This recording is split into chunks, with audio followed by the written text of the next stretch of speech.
the electoral process in upholding the democratic governance, national peace, security and development, CODEO is urging all election stakeholders, particularly political party leaders and supporters, to utilize legal and peaceful processes to seek redress to the grievances.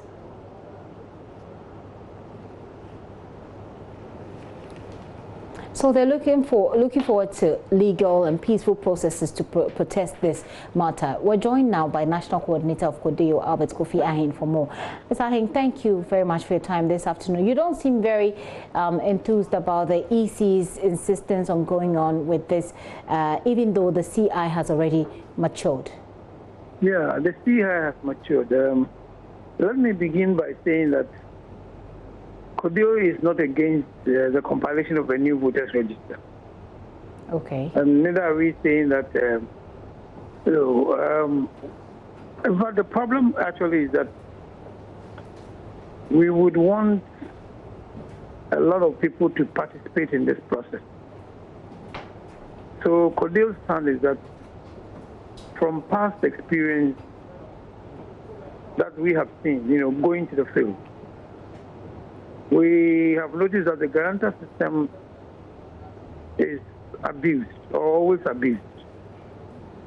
You go to the field and you find political parties with contractors going around in a bus or maybe in a pickup, and they move from registration center to registration center, guaranteeing for people. The originators of this idea, had in mind that if, for example, my mother has lost a card or doesn't have it, I can lead my mother or my sister to the police center and vouch for her. That is the original idea. Mm. But this has been defeated, because from past experience, you find everybody from anywhere guaranteeing for other people. So CODEO is saying that this system, once again, could be abused. And more so by the fact that now you can even guarantee for about 10 people. You see, so what we are saying is that, yes, people don't have the NIA cards, they don't have the passports, so we need to be very careful so that we can have a lot of people participating in the process. Mm. If you go to the villages, how many people have passports in the village? It's only when you have the intention to travel that you might want to possess a pass. As regards the NIA card, as I'm speaking to you now, I don't have one. And nobody in my household has one because we tried and tried and tried and we couldn't get it. You see, so I can foresee, or CODEO sees that in other areas, it could be the same.